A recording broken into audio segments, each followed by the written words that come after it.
এই তো হলে ধুলা ধুলায় অঙ্গে মাখরে। হরে কৃষ্ণ হরে কৃষ্ণ। এতক্ষণ আমরা সচ্চিদানন্দ ভক্তিবিনোদ ঠাকুরের রচিত বাউল কীর্তনে বাউল নৃত্য দর্শন করলাম, তার রস আস্বাদন করলাম। অনেক ভক্ত সমাগম হয়েছে। সত্যি এই ভক্ত সমাগম থেকে যেন মনে হয় আমরা যারা শ্রী প্রপন্নাশ্রম মঠের আয়োজনে 8 দিন ব্যাপী ভগবান শ্রীকৃষ্ণের জন্মাষ্টমী মহোৎসব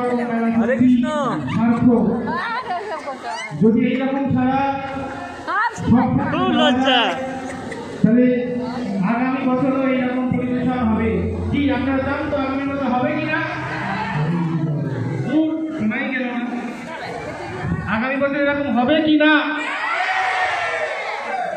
ওই থেকে পেলাম না তো। আগামী বছর হবে কিনা? আগামী বছর হবে কিনা? এবার দুপার থেকে শুনবো আগামী বছর হবে কিনা?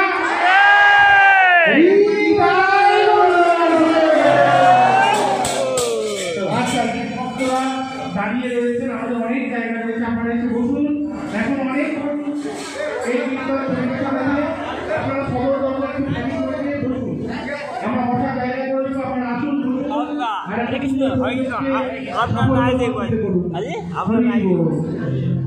আমি মোবাইল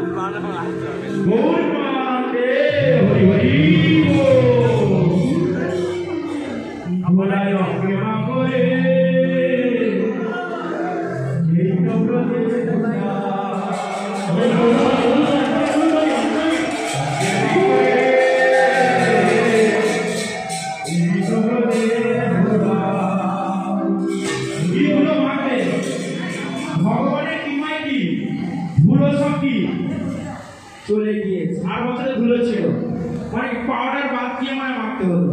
আর বছর সাদা হয়ে গেছে।